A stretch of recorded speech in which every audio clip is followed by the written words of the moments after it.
And the next month, we call it Gobwaji Gizos, moon in which the leaves begin to fall. August is, it's autumn. And so in autumn is when you start to see the leaves begin to change and also begin to change colors and stuff,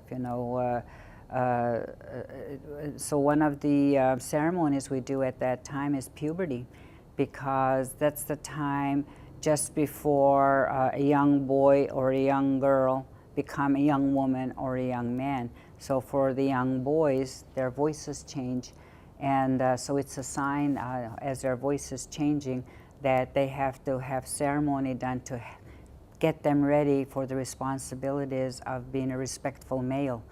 And so they're taken by the uncles or by the men into the woods, and they're taught about hunting, they're taught about how to respect women, they're taught about how to respect themselves, how to resist temptation from their peers of hurting their bodies and their spirits. And for young girls, they would have been picking berries. And actually, when we do the ceremony in August, there's actually raspberries growing, and trust me, it's tempting for the young girls who are doing ceremony to see the raspberries that they can't pick, but if they pick them, they have to bring them to the fire for the offering.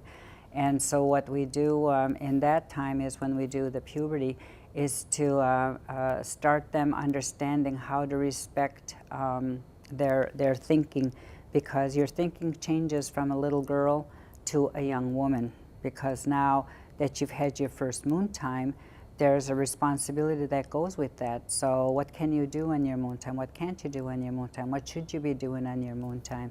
So traditionally, the grandmothers and the aunties used to take the women, and they would teach at that moon time, and they would have like a moon lodge. And so in that lodge would be the teachings where the young girls, their chores at home were taken care of by the rest of the family, because their moon time was being celebrated. And so she would learn how to bead, how to weave, how to make a drum, how to sew, how to knit, how to write, how to, so those were all things. So older women would come and tell them, what they've learned and how they've learned it.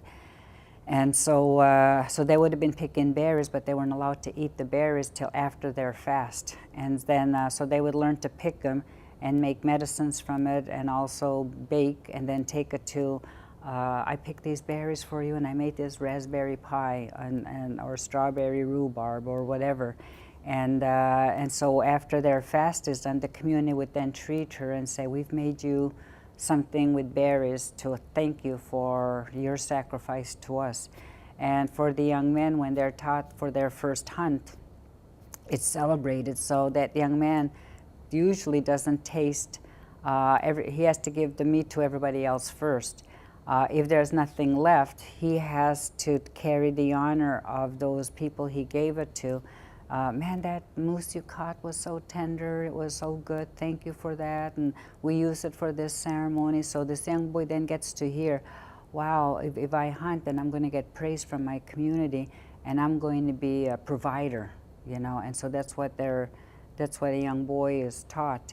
And so this is the month that we usually do that ceremony for young boys and young girls, to teach them into transitioning from childhood and being more responsible as a young adult, either male or female.